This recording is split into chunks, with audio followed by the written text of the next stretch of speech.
A paz do Senhor, vamos iniciar nossa leitura hoje, pedindo a Deus que Ele venha nos ajudar a guardar essa palavra no nosso coração, né? Porque o nosso maior tesouro está no nosso coração e que a gente possa lembrar essa palavra no momento que a gente necessitar de colocar em prática, amém? Então, o nosso capítulo de hoje é o capítulo 3, cujo título é Por Herança. E o capítulo inicia com Hebreus, capítulo 1, versículos 1 a 6, que diz assim: Havendo Deus outrora falado muitas vezes e de muitas maneiras aos pais pelos profetas, nesses últimos dias nos falou pelo Filho, a quem constituiu herdeiro de todas as coisas, pelo qual também fez o universo. Ele que é o resplendor da glória e a expressão exata do seu ser, sustentando todas as coisas pela palavra do seu poder. Depois de ter feito a purificação dos pecados, assentou-se à direita da majestade nas alturas, tendo se tornado tão superior aos anjos, quanto herdou mais excelente nome do que eles.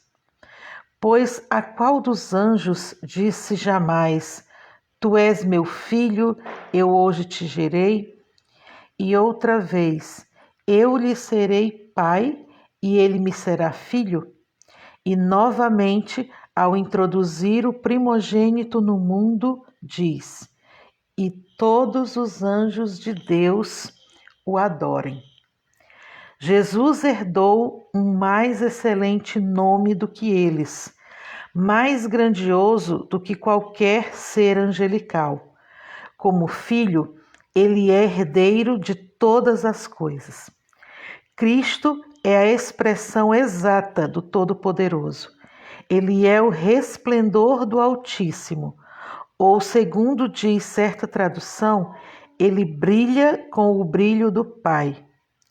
Ele é Deus que nos fala e herdou o mais excelente nome. Quando? Certamente antes de vir para esta terra, porque ele já possuía tudo. Não o recebeu quando veio para o mundo, porque a Epístola aos Filipenses afirma que ele se esvaziou de toda a honra e toda a glória. Quando, pois, ele herdou seu nome, há um indício nos seguintes versículos de Hebreus: feito tanto mais excelente do que os anjos, quanto herdou mais excelente nome do que eles. Porque a qual dos anjos disse jamais: Tu és o meu filho, hoje te gerei? E outra vez: Eu lhe serei por pai, e ele me será por filho? Esses versos nos contam quando ele herdou este nome mais excelente, no momento em que Deus lhe disse: Tu és meu filho, hoje te gerei, ou seja, no dia em que foi gerado. Em que ocasião ocorreu isso? A maioria das pessoas pensa que o Messias foi gerado ao entrar no mundo como o menino de Belém. Não. Gerado significa nascido. O Filho de Deus não nasceu quando tomou sobre si a carne humana, pois pré-existia com o Pai. Simplesmente assumiu um corpo. Em Hebreus 10, 5 diz: Pelo que, entrando no mundo, diz: Sacrifício e oferta não quiseste, mas corpo me preparaste.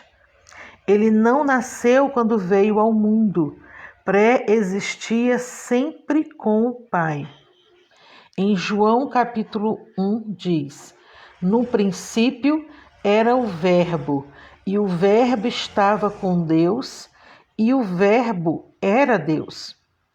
E o Verbo, que já existia e não precisava ser gerado ou nascer, se fez carne e habitou entre nós. E vimos a sua glória, como a glória do unigênito do Pai, cheio de graça e de verdade. Não, a declaração "Tu és meu filho, hoje te gerei", não faz referência ao dia em que ele tomou para si um corpo. Qual seria então o texto? Em Atos 13:33 diz: como também está escrito no Salmo 2, meu filho és tu, hoje te gerei. Quando então Jesus foi gerado? Ao ser ressuscitado naquela manhã da ressurreição. Por que precisou ser gerado ou nascer? Porque se tornou como nós, separados de Deus, e provou a morte espiritual por toda a humanidade. Seu espírito, ou homem interior, passou até pelo inferno em nosso lugar. Em Hebreus 2:9 diz: vamos, porém, coroado de glória e de honra, aquele Jesus que fora feito um pouco menor do que os anjos por causa da paixão da morte, para que, pela graça de Deus, provasse a morte por todos. A morte física não removeria nossos pecados, mas ele experimentou a morte espiritual no lugar do homem. Jesus foi a primeira pessoa que nasceu de novo. Por que tinha de acontecer isso? Porque esteve distanciado do Pai. Lembre-se do que ele exclamou na cruz: Deus meu, por que me desamparaste? Muitas pessoas não sabem o que a Bíblia quer dizer quando fala acerca da morte. O falecimento nas Escrituras nunca significa o fim da existência, jamais. Vários tipos de morte são referidos na Bíblia, mas há 3 que precisam ser destacadas: a morte espiritual, a física e a eterna. Ou a segunda morte, em que a pessoa é lançada no lago que arde com fogo e enxofre. O que é a morte espiritual? É o oposto da vida espiritual e pode não significar o fim da existência. A Epístola aos Efésios 2:1 declara: E vos vivificou, estando vós mortos em ofensas e pecados, ou seja, antes de nascermos de novo. Quanto a vivificar ou dar a vida nessas circunstâncias, leia Efésios 2:5. Paulo escreveu a Timóteo sobre algumas pessoas que estavam mortas, mesmo estando ainda vivas. Na verdade, ele não queria dizer que tinham cessado de existir. Quando falamos que um pecador está morto espiritualmente, não queremos dizer que seu espírito não exista. Ele existe de fato e existirá eternamente, porque essa parte do homem, quer seja salvo ou não, é como Deus. O ser humano possui um espírito eterno, uma alma. O espírito do pecador, entretanto, não está em comunhão com o Pai, nem se familiariza com ele. O Criador disse a Adão a respeito da árvore do conhecimento do bem e do mal, em Gênesis capítulo 2, versículo 17.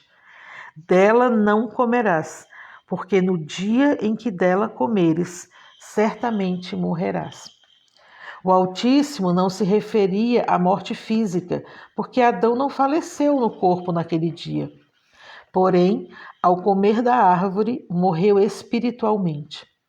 Isso não significa que o primeiro homem tenha sido destruído, mas imediatamente ficou fora da comunhão com Deus. Adão tinha antes andado e conversado com Deus, em bom relacionamento com ele.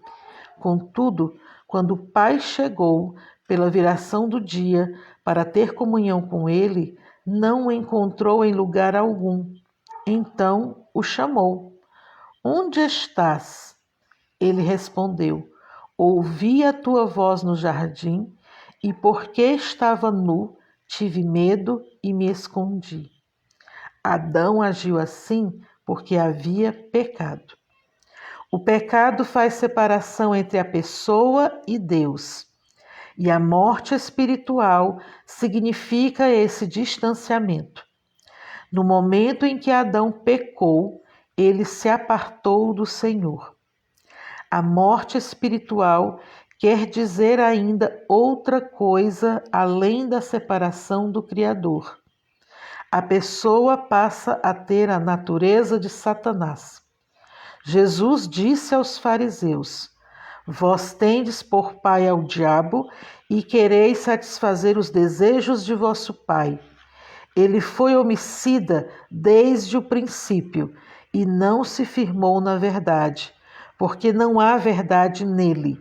Quando ele profere mentira, fala do que lhe é próprio, porque é mentiroso e pai da mentira. Os fariseus eram muito religiosos, iam para a sinagoga aos sábados, oravam, entregavam seus dízimos, jejuavam e faziam outras coisas excelentes, mas mentiram a respeito de Cristo e o assassinaram. Jesus disse que eles eram filhos do diabo porque tinham as características do inimigo. Quando uma pessoa nasce de novo, toma sobre si o caráter de Deus, que é vida e paz. A natureza de Satanás, no entanto, é ódio e mentira. Cristo provou a morte espiritual por toda a humanidade. O pecado é mais do que um ato físico, é uma condição espiritual. O Mestre se tornou semelhante a nós para nos igualar a Ele. Em 2 Coríntios, capítulo 5, diz assim: Aquele que não conheceu o pecado, o fez pecado por nós, para que nele fôssemos feitos justiça de Deus. Cristo se fez pecado. Seu espírito foi separado do Pai Celestial e ele desceu ao inferno em nosso lugar. Observe no texto bíblico a seguir que na pregação do dia de Pentecostes, a respeito do Senhor Jesus, Pedro disse: Pois não deixarás a minha alma no Hades, nem permitirás que o teu santo veja a corrupção. Encorajo você a ler a totalidade dessa mensagem. Ressalta o fato de que Davi, no Salmo 16, realmente profetizou pelo Espírito de Deus. Em Atos capítulo 2, nós encontramos o seguinte texto: Porque dele disse Davi: Sempre via diante de mim o Senhor, porque está à minha direita, para que eu não seja comovido. Por isso se alegrou o meu coração e a minha língua exultou, e ainda a minha carne há de repousar em esperança. Pois não deixarás a minha alma no Hades, nem permitirás que o teu santo veja a corrupção. Varões e irmãos, seja-me lícito dizer-vos livremente acerca do patriarca Davi, que ele morreu e foi sepultado, e entre nós está até hoje a sua sepultura. Sendo, pois, ele profeta, e sabendo que Deus lhe havia prometido, com juramento, que do fruto de seus lombos, segundo a carne, levantaria o Cristo para o assentar sobre o seu trono. Nesta previsão, disse da ressurreição de Cristo, que a sua alma não foi deixada no Hades, nem a sua carne viu a corrupção. O apóstolo Paulo ensina sobre o mesmo tema em Atos 13, 33. Como também está escrito no Salmo 2: Meu filho és tu, hoje te gerei. Fica claro que tanto Pedro quanto Paulo fazem referência ao mesmo assunto. Talvez você não entenda a autoridade do nome de Jesus, mas compreenderá depois. Lá embaixo, no inferno, na masmorra do sofrimento eterno, Cristo satisfez as reivindicações da justiça para cada um de nós, porque ele passou por tudo isso em nosso lugar.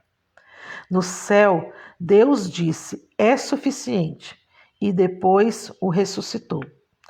Trouxe seu espírito e alma para si, tirando-o do inferno. Ressuscitou o corpo do Senhor da sepultura e disse: Tu és meu filho, eu hoje te gerei. Que dia é hoje? Aquele em que foi gerado ressuscitou. Portanto, o dia em que Jesus herdou o nome mais excelente. Bem, minhas irmãs, glória a Deus por tudo que Ele tem feito por nós, pela nossa vida. Nós glorificamos o nome do Senhor, porque Ele tem cuidado de nós. Nós glorificamos o nome do Senhor e o nome do Seu Filho Jesus, por Ele ter feito isso por cada um de nós. Nós não somos nem seremos salvos pelas nossas obras, mas por Jesus. E é desse Jesus que nós precisamos falar para as pessoas. Nós precisamos falar para as pessoas desse Jesus que nos amou tanto, que passou por todo esse sofrimento, que é relembrado durante essa semana de Páscoa. Que você possa refletir mais um pouco em tudo isso que foi lido hoje e em tudo que Deus tem feito na sua vida. Deus tem cuidado de nós. Podem ter vindo lutas, podem ter vindo aflições, mas nós permanecemos firmes na nossa fé. Que Deus abençoe você, o seu dia e a sua família. Compartilhe essa mensagem e fale de Jesus para outras pessoas.